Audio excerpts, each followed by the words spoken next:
शांताकारं भुजंगशयनं पद्मनाभं सुरेशं विश्वाधारं गगनसदृशं मेघवर्णं शुभांगं लक्ष्मीकान्तं कमलनयनं योगिभिध्यानगम्यं वंदे विष्णुभवभयहरं सर्वलोकैकनाथं। मंगलम भगवान विष्णु मंगलम गरुड़ध्वज मंगलम पुंडरीकाक्ष मंगलाय तनोहरि। ओम नमो भगवते वासुदेवाय। आज का दिन आप सभी के लिए मंगलमय हो। आइए सुनते हैं सावन मास कथा का 47वां अध्याय। श्री सुखदेव जी कहते हैं, परीक्षित, इस प्रकार कह सुनकर सब के सब राजा क्रोध से आग बबूला हो उठे और कवच पहनकर अपने अपने वाहनों पर सवार हो गए। अपनी अपनी सेना के साथ सब धनुष ले लेकर भगवान श्री कृष्ण के पीछे दौड़े।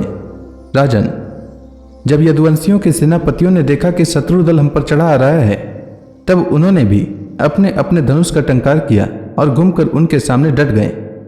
जरासंध की सेना के लोग कोई घोड़े पर, कोई हाथी पर तो कोई रथ पर चढ़े हुए थे। वे सभी धनुर्वेद के बड़े मर्मज्ञ थे। वे यदुवंशियों पर इस प्रकार बाणों की वर्षा करने लगे मानो दल के दल बादल पहाड़ों पर मूसलाधार पानी बरसा रहे हों। परम सुंदरी रुक्मणी जी ने देखा कि उनके पति श्री कृष्ण की सेना बाण वर्षा से ढक गई है। तब उन्होंने लज्जा के साथ भयभीत नेत्रों से भगवान श्री कृष्ण के मुख की ओर देखा। भगवान ने हंसकर कहा, सुंदरी, डरो मत। तुम्हारी सेना अभी तुम्हारे शत्रुओं की सेना को नष्ट किए डालती है। इधर गद और शंकर्षण आदि यदुवंशी वीर अपने शत्रुओं का पराक्रम और अधिक न सह सके। वे अपने बाणों से शत्रुओं के हाथी, घोड़े तथा रथों को छीन भिन करने लगे। उनके बाणों से रथ, घोड़े और हाथियों पर बैठे विपक्षी वीरों के कुंडल, किरीट और पगड़ियों से सुशोभित करोड़ों सिर, खड़ग, गदा और धनुष युक्त हाथ, जांघें और पैर कट कट कर पृथ्वी पर गिरने लगे। इसी प्रकार घोड़े, खच्चर, हाथी, ऊंट, गधे और मनुष्यों के सिर भी कट कट कर रणभूमि में लौटने लगे। अंत में विजय की सच्ची आकांक्षा वाले यदुवंशियों ने शत्रुओं की सेना तहस नहस कर डाली।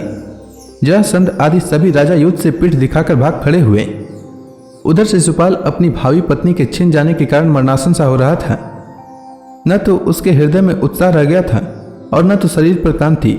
उसका मुंह सूख रहा था। उसके पास जाकर जरासंध कहने लगा, शिशुपाल जी, आप तो एक श्रेष्ठ पुरुष हैं। यह उदासी छोड़ दीजिए, क्योंकि राजन, कोई भी बात सर्वदा अपने मन के अनुकूल ही हो या प्रतिकूल, इस संबंध में कुछ स्थिरता किसी भी प्राणी के जीवन में नहीं देखी जाती। जैसे कठपुतली बाजीगर की इच्छा के अनुसार नाचती है, वैसे ही यह जीव भी भगवत इच्छा के अधीन रहकर सुख और दुख के संबंध में यथाशक्ति चेष्टा करता रहता है। देखिए, श्री कृष्ण ने मुझे 23 अक्षौहिणी सेनाओं के साथ 17 बार हरा दिया। मैंने केवल एक बार 18वीं बार उन पर विजय प्राप्त की। फिर भी इस बात को लेकर मैं न तो कभी शोक करता हूँ और न तो कभी हर्ष, क्योंकि मैं जानता हूँ कि प्रारब्ध के अनुसार काल भगवान ही इस चराचर जगत को झकझोरते रहते हैं। इसमें संदेह नहीं कि हम लोग बड़े बड़े वीर सेनापतियों के भी नायक हैं। फिर भी इस समय श्री कृष्ण के द्वारा सुरक्षित यदुवंशियों की थोड़ी सी सेना ने हमें हरा दिया है। इस बार हमारे शत्रुओं की ही जीत हुई, क्योंकि काल उन्हीं के अनुकूल था। जब काल हमारे दाहिने होगा, तब हम भी उन्हें जीत लेंगे। परीक्षित, जब मित्रों ने इस प्रकार समझाया, तब चेदीराज शिशुपाल अपने अनुयायियों के साथ अपनी राजधानी को लौट गया और उसके मित्र राजा भी, जो मरने से बचे थे, अपने अपने नगर को चले गए। रुक्मणी जी का बड़ा भाई रुक्मी भगवान श्री कृष्ण से बहुत द्वेष रखता था। उसको यह बात बिल्कुल सहन न हुई कि मेरी बहन को श्री कृष्ण हर ले जाए और राक्षसी रीति से बलपूर्वक उसके साथ विवाह करे।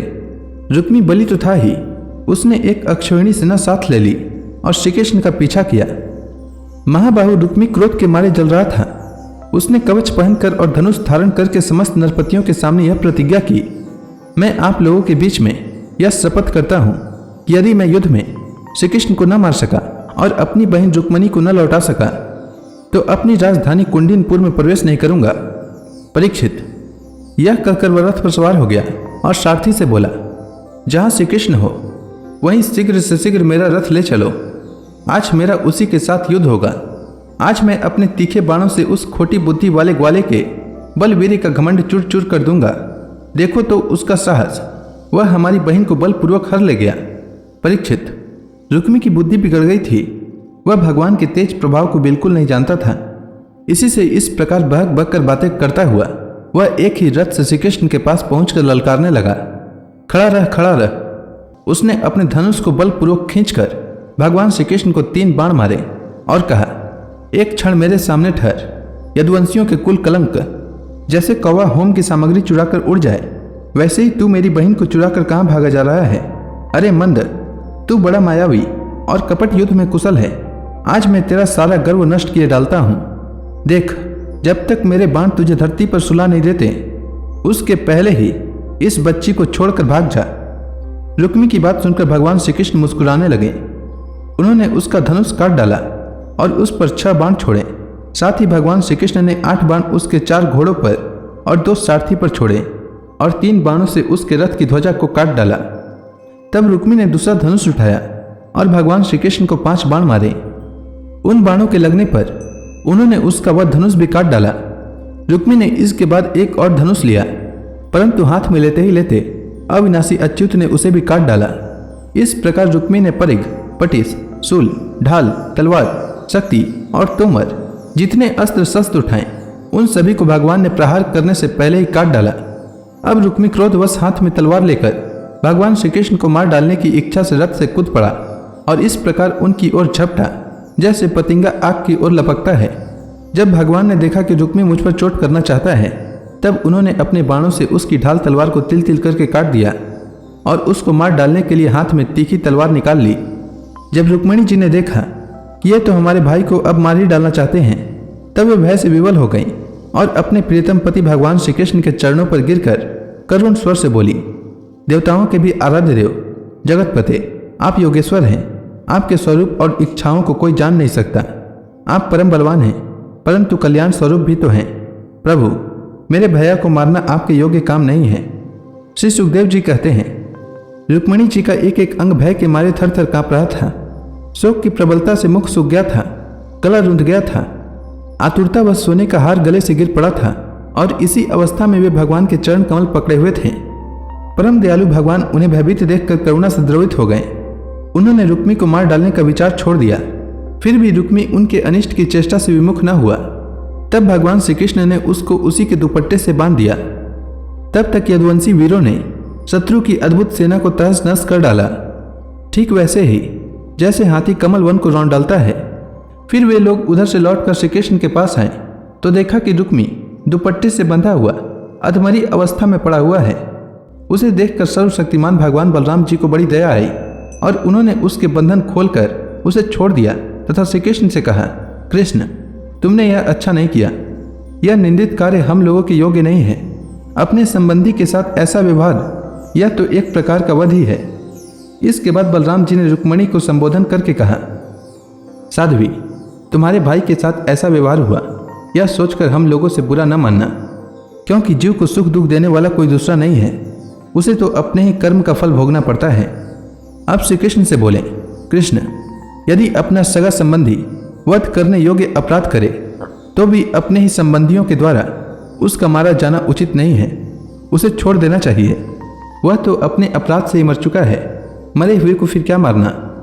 फिर रुक्मिणी जी से बोले, साध्वी, ब्रह्मा जी ने क्षत्रियों का धर्म ही ऐसा बना दिया है कि सगा भाई भी अपने भाई को मार डालता है, इसलिए यह छात्र धर्म अत्यंत घोर है। इसके बाद श्री कृष्ण से बोले, भाई कृष्ण, यह ठीक है कि जो लोग धन के नशे में अंधे हो रहे हैं और अभिमानी हैं, वे राज्य, पृथ्वी, पैसा, स्त्री, मान, तेज अथवा किसी और कारण से अपने बंधुओं का भी तिरस्कार कर दिया करते हैं। अब वे रुक्मिणी जी से बोले, साध्वी, तुम्हारे भाई बंधु समस्त प्राणियों के प्रति दुर्भाव रखते हैं। हमने उनके मंगल के लिए ही उनके प्रति दंड विधान किया है। उसे तुम अज्ञानियों की भांति अमंगल मान रही हो। यह तुम्हारी बुद्धि की विषमता है।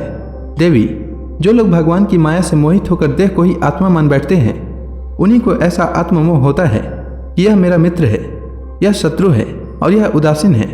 समस्त देहधारियों की आत्मा एक ही है और कार्य कारण से माया से उसका कोई संबंध नहीं है। जल और घड़ा आदि उपाधियों के भेद से जैसे सूर्य, चंद्रमा आदि प्रकाश युक्त पदार्थ और आकाश भिन्न भिन्न मालूम पड़ते हैं, परंतु हैं एक ही, वैसे ही मूर्ख लोग शरीर के भेद से आत्मा का भेद मानते हैं। यह शरीर आदि और अनंत वाला है। पंचभूत, पंच प्राण, तन्मात्रा और त्रिगुण ही इसका स्वरूप है। आत्मा में उसके अज्ञान से ही इसकी कल्पना हुई है और वह कल्पित शरीर ही जो उसे मैं समझता है, उसको जन्म मृत्यु के चक्कर में ले जाता है। साध्वी, नेत्र और रूप दोनों ही सूर्य के द्वारा प्रकाशित होते हैं। सूर्य ही उसका कारण है। इसीलिए सूर्य के साथ नेत्र और रूप का न तो कभी वियोग होता है और न संयोग। इसी प्रकार समस्त संसार की सत्ता आत्मसत्ता के कारण जान पड़ती है। समस्त संसार का प्रकाशक आत्मा ही है। फिर आत्मा के साथ दूसरे असत पदार्थों का संयोग या वियोग हो ही कैसे सकता है। जन्म लेना, रहना, बढ़ना, बदलना, घटना और मरना, ये सारे विकार शरीर के ही होते हैं, आत्मा के नहीं। जैसे कृष्ण पक्ष में कलाओं का ही क्षय होता है, चंद्रमा का नहीं।